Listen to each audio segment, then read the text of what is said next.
ఈ నెల 26న doctor BR Ambedkar Konaseema జిల్లా రాజోలులో డిప్యూటీ సీఎం పవన్ కళ్యాణ్ పర్యటించనున్నారు. ఈ పర్యటనలో భాగంగా కేశనపల్లి గ్రామంలో దెబ్బతిన్న కొబ్బరి చెట్లను, పంట పొలాలను కూడా పరిశీలించి ఆ ప్రాంతంలోని 15 గ్రామాల బాధిత రైతులతో స్వయంగా మాట్లాడనున్నారు.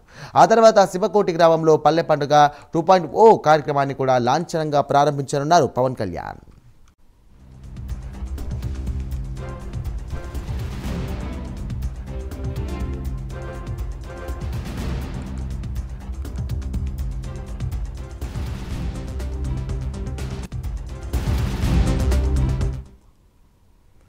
ఈ నెల 26వ తేదీన డాక్టర్ బిఆర్ అంబేద్కర్ కోనసీమ జిల్లా రాజోలులో డిప్యూటీ సీఎం పవన్ కళ్యాణ్ పర్యటించనున్నారు. ఈ పర్యటనలో భాగంగా కేశనపల్లి గ్రామంలో దెబ్బతిన్న కొబ్బరి చెట్లు అలాగే పంట పొలాలను కూడా పరిశీలించి ఆ ప్రాంతంలోని 15 గ్రామాల బాధిత రైతులతో స్వయంగా మాట్లాడనున్నారు. ఆ తర్వాత శివకోటి గ్రామంలో పల్లె పండుగ 2.0 కార్యక్రమాన్ని లాంఛనంగా ప్రారంభించనున్నారు డిప్యూటీ సీఎం పవన్ కళ్యాణ్.